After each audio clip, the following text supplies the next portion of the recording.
আমরা আজকে আরেকটি বিষয় আপনাদের মাধ্যমে আমরা বলতে চাচ্ছি, সেটি হচ্ছে যে আমাদের পার্শ্ববর্তী যে রাষ্ট্র ভারত, এই রাষ্ট্র সম্পর্কে আমাদেরকে একটু ধারণা রাখতে হবে। তারা আমাদের বন্ধু রাষ্ট্র হিসেবে আমাদের কাছে পরিচিত হয়, বহির্বিশ্বে তারা পরিচয় করিয়ে দেয়। এই সম্পর্কে আমাদেরকে একটু ধারণা রাখতে হবে। সম্মানিত ভাইরা, আমাদের এই দক্ষিণাঞ্চলের যে বন্যা, সেই বন্যাটা স্বাভাবিকভাবে হতো না। আপনারা যদি লক্ষ্য করেন, ভারতের সাথে আমাদের 54টি অভিন্ন নদী রয়েছে। 54টি অভিন্ন নদীর মধ্যে 52টিতে তারা বাঁধ নির্মাণ করেছে। একদম খুব স্বাভাবিকভাবে বাঁধ নির্মাণ করার কোনো প্রয়োজন ছিল না।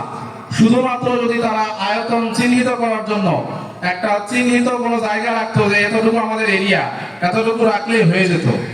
কারণ তারা এখানে দুর্বিসন্ধি করে, যখন খরা, যখন রোদ, তখন আমাদের নদীগুলোতে পানি থাকে না, তখন সেই উজান থেকে সেই পানি আসতে পারে না, তখন সেই বাঁধগুলো তারা খুলে দেয় না, তখন তাদের এরিয়ার যে পানি, তাদের দেশে সেই পানি রেখে দেয় এবং তাদের নদীকে সচল রাখে।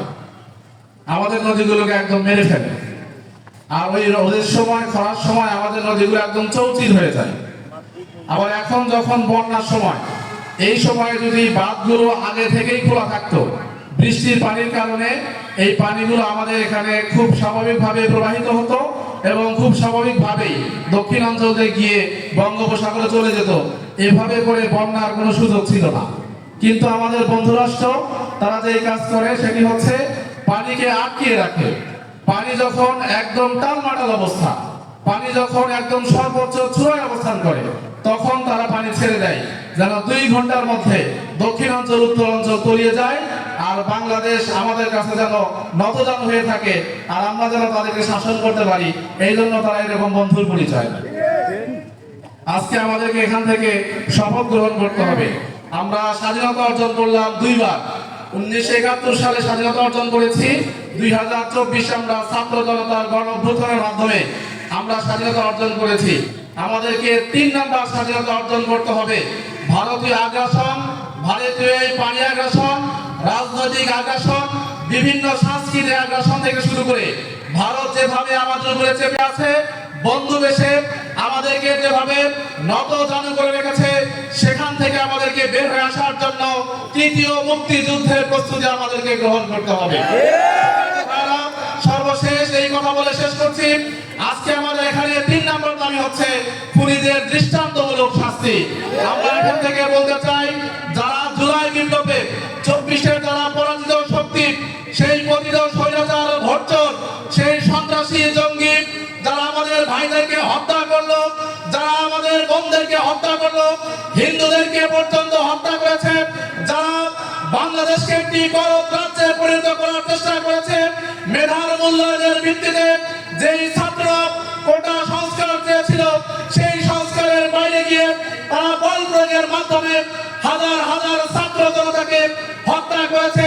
আমিরা জামাত বলেছেন, যারা ভুল করেছিল তাদেরকে আমরা ক্ষমা করে দিলাম, কিন্তু যারা অপরাধ করেছে তাদের কোনো ক্ষমা হবে না, তাদেরকে অবশ্যই শাস্তির আওতায় আসতে হবে। সম্মানিত ভাইরা, 2009 সালের 25শে ফেব্রুয়ারি পিলখানার সেই হত্যাকাণ্ড, 57 জন চৌকস অফিসার যারা দেশপ্রেমিক ছিলেন, যারা দেশকে ভালোবাসতেন, দেশের মধ্যে যদি কখনো কোনো অরাজকতা, কখনো কোনো সমস্যা দেখা দিত, তাহলে সেই সমস্যার সমাধান তারা করতেন। সেই দিকে চিন্তা করে তারা যেহেতু স্বৈরাচারী হয়ে উঠবেন, সেই জন্য প্রথম তারা টার্গেট করেছিলেন 57 জন সেনা কর্মকর্তাকে তারা হত্যা করেছেন।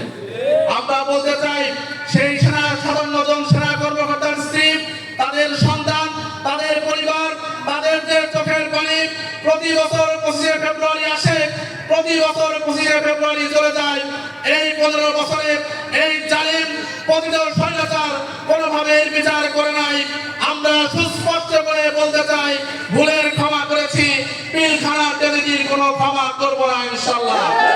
আমরা বলতে চাই, আল্লামা সাঈদী, মাওলানা মতিউর রহমান নিজামী, আলী হাসান মোহাম্মদ মুজাহিদ, তাদেরকে জুডিশিয়াল কিলিং এর মধ্য দিয়ে হত্যা করা হয়েছে।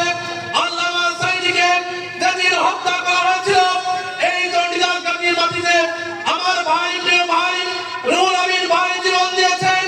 আমার ভাই মুক্তা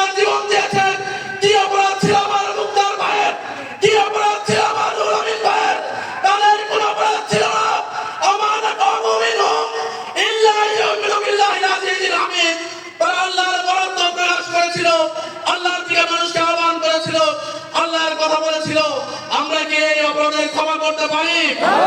আমরা কি অপরাধ ক্ষমা করে দেব? এই অপরাধের ক্ষমা করতে পারি না। 2013